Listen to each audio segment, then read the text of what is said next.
40년을 함께 살았지만 노후는 없었다. 책임은 누구에게? 그래도 열심히 살았잖아. 많은 사람들이 이렇게 말한다.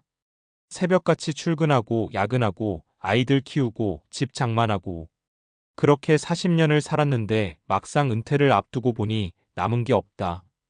통장에 찍힌 숫자는 생각보다 초라하고 앞으로 뭘 하며 살아야 할지도 막막하다. 은퇴는 먼 이야기라고 생각했는데 어느 날 갑자기 현실이 된다. 정년퇴직 통지서를 받거나 몸이 예전 같지 않다는 걸 느끼는 순간 그동안 미뤄두었던 질문이 한꺼번에 몰려온다. 이제 나는 뭘 먹고 살지? 아내 남편랑 하루 종일 같이 있으면 괜찮을까? 아프면 누가 돌봐주지? 문제는 이 질문들이 개인의 게으름 때문만은 아니라는 데 있다. 성실하게 살아온 사람일수록 오히려 노후 준비가 부족한 경우가 많다. 이유는 간단하다. 은퇴를 준비해야 할 삶이 아니라 언젠가 끝나는 일로 배워왔기 때문이다. 우리는 왜 노후를 준비하지 못했을까? 우리 세대에게 은퇴는 늘 추상적인 개념이었다. 정년까지 열심히 다니면 된다. 연금은 나라가 알아서 해주겠지. 아이들 다 키우면 그 다음에 생각하자. 이런 말들이 너무 익숙했다. 하지만 현실은 다르다. 평균 수명은 길어졌고 은퇴 이후의 시간은 20년, 길게는 30년이다. 일하지 않는 시간이 인생의 3분의 1이 된 셈이다. 그런데 우리는 그 긴 시간을 계획 없이 맞이하고 있다. 노후 준비는 단순히 돈 문제만이 아니다. 고정적인 소득이 사라졌을 때의 생활 방식, 하루의 리듬, 부부관계, 사회적 역할과 정체성, 이 모든 것이 한꺼번에 흔들린다. 그래서 은퇴는 퇴직이 아니라 삶의 구조가 완전히 바뀌는 사건이다. 준비하지 않으면 누구라도 무너질 수밖에 없다. 살해 남편은 집에 있고 나는 숨이 막혔어요. 60대 초반의 어씨 부부 이야기다. 남편은 대기업에서 정년퇴직했고 아내는 전업주부였다. 남편은 퇴직 후 이제 좀 쉬자는 생각뿐이었다. 아침부터 TV를 틀어놓고 점심은 뭐냐고 묻고 저녁엔 반주를 했다. 문제는 아내였다. 40년 동안 혼자만의 리듬으로 살았는데 하루아침에 남편이 집에 있으니 숨이 막히더라고요. 부부는 노후의 시간 사용에 대해 한 번도 이야기해 본 적이 없었다. 은퇴 후의 삶을 상상해 본 적도 없었다. 결국 사소한 말다툼이 잦아졌고 차라리 출근하던 때가 나았다는 말까지 나왔다. 이 사례에서 드러나는 건 분명하다. 은퇴 준비는 부부 공동의 문제라는 점이다. 돈만 준비한다고 끝이 아니다. 함께 살아갈 방식까지 준비해야 한다.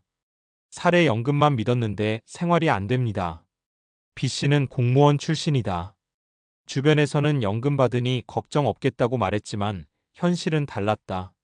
자녀 결혼 비용, 부모 병원비 예상치 못한 지출이 겹치면서 연금만으로는 생활이 빠듯해졌다.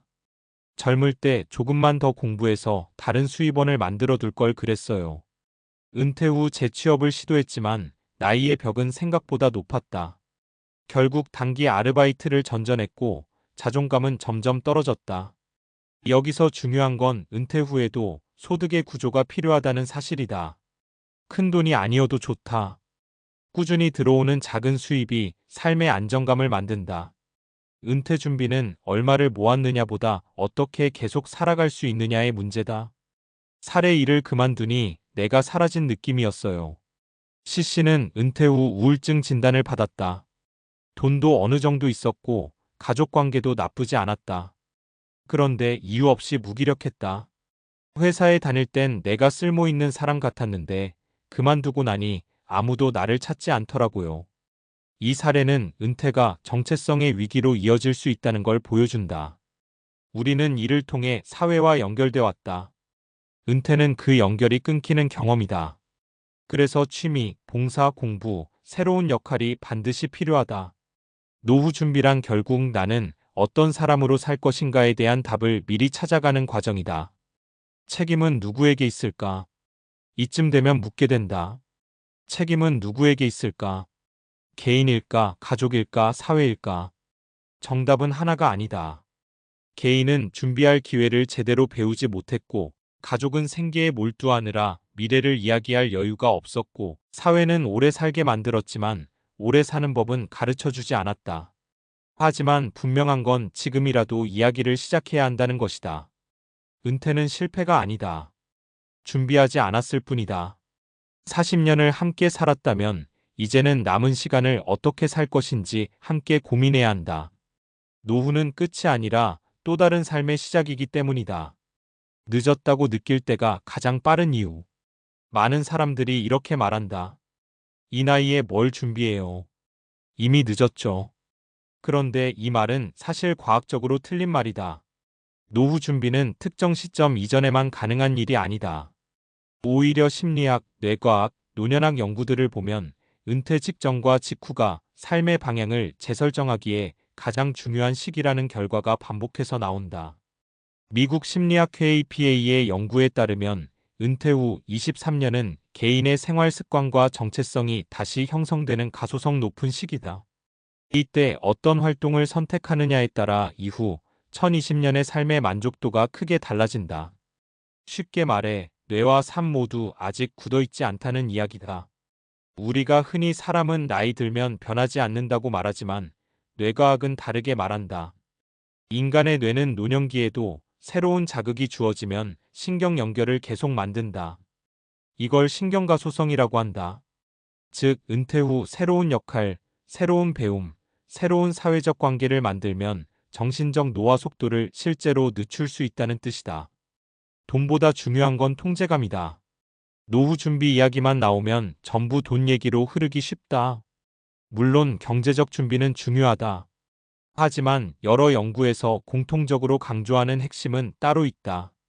바로 삶에 대한 통제감이다. 영국 노년학 연구소의 장기 추적 조사에 따르면 은퇴 후 삶의 만족도를 결정하는 1순위 요인은 자산 규모가 아니라 내 하루를 내가 결정한다고 느끼는가, 내가 여전히 쓸모있는 역할을 하고 있다고 느끼는가 였다. 소득이 많지 않더라도 정기적인 소소한 수입이 있고 스스로 선택한 활동이 있고 타인과의 관계가 유지되는 사람들은 우울감과 무기력이 현저히 낮았다. 반대로 충분한 자산이 있어도 하루 종일 TV만 보며 지내는 은퇴자는 우울증과 인지 저하 위험이 높았다.